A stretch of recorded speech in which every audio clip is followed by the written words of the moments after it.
In this video, we're going to be going over in non-TC EIS and all the items that are to be confirmed before the OA is sending that into the file review department.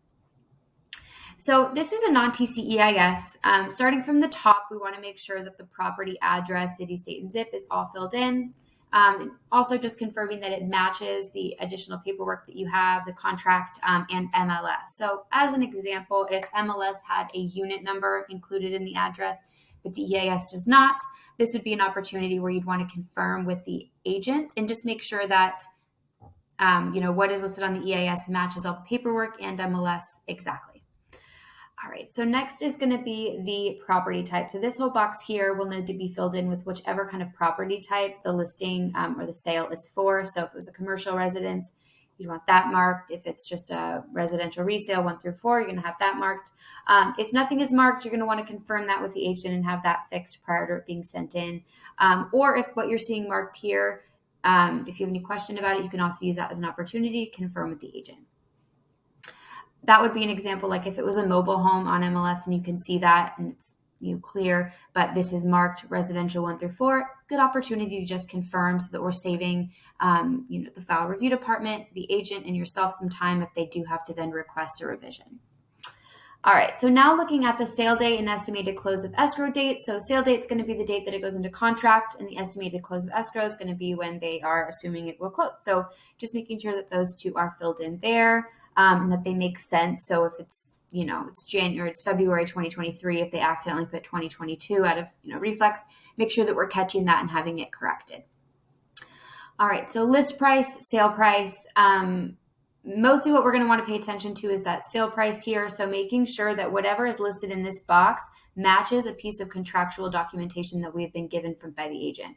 So we want this number to either match the purchase contract, a counter offer that's was signed. So making sure that we have some documentation for what is being added in here. If we do not, that's when we'd want to kick that back to the agent and either request a revision for the EIS and have this corrected, or if they just didn't send us in some documentation.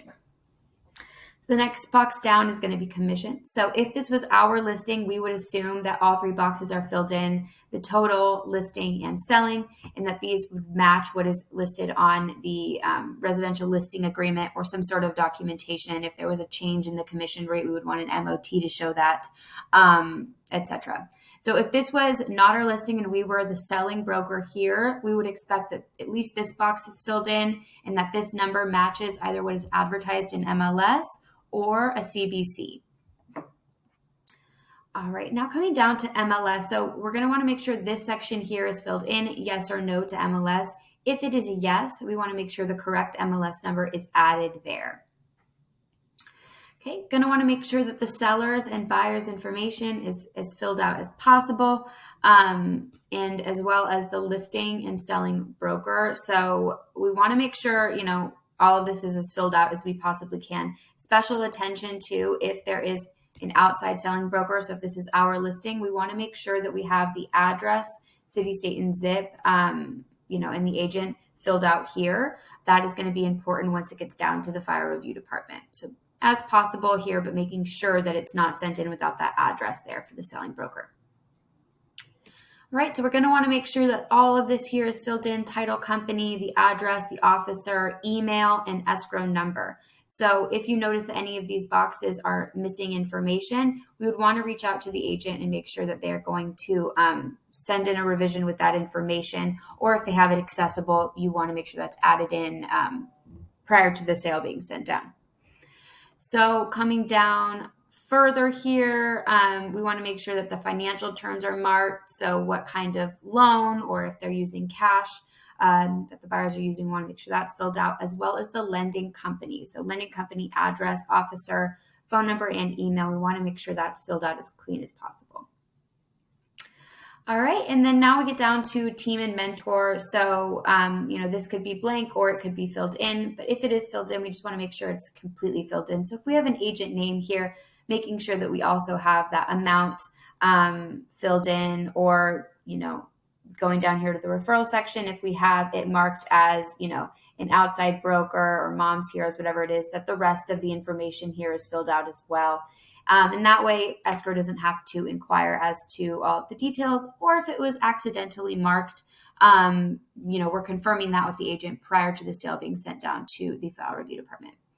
And then finally, just making sure that we have signatures here. We will obviously get the manager or designated signer signature done, making sure the agent signs it before it's being sent down.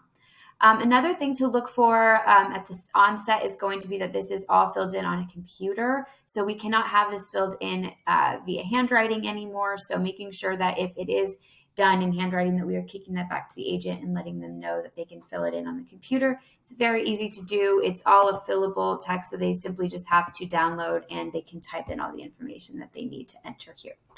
Also, something to know, if for whatever reason something was missing, let's say an escrow number was missing and you noted that, you can stop and email the agent and request a revision with the escrow number included, and you can continue on your way processing the sale. When we get to the portion where you're sending in the email with all of the documents to the file review email, you would simply note in the body of the email, revision to come with escrow number. And this allows the file review department to know that, one, you caught that there was some missing information, and two, now that they're expecting that the correction, the revision will be sent in. This way they don't have to stop and request that themselves to be sent in. So that way everyone's just on the same page. Everyone knows what is missing, what's coming, and what the expectation is. So those are all of the items that you will need to be checking on the non-TC EIS prior to sending that down to the file review department.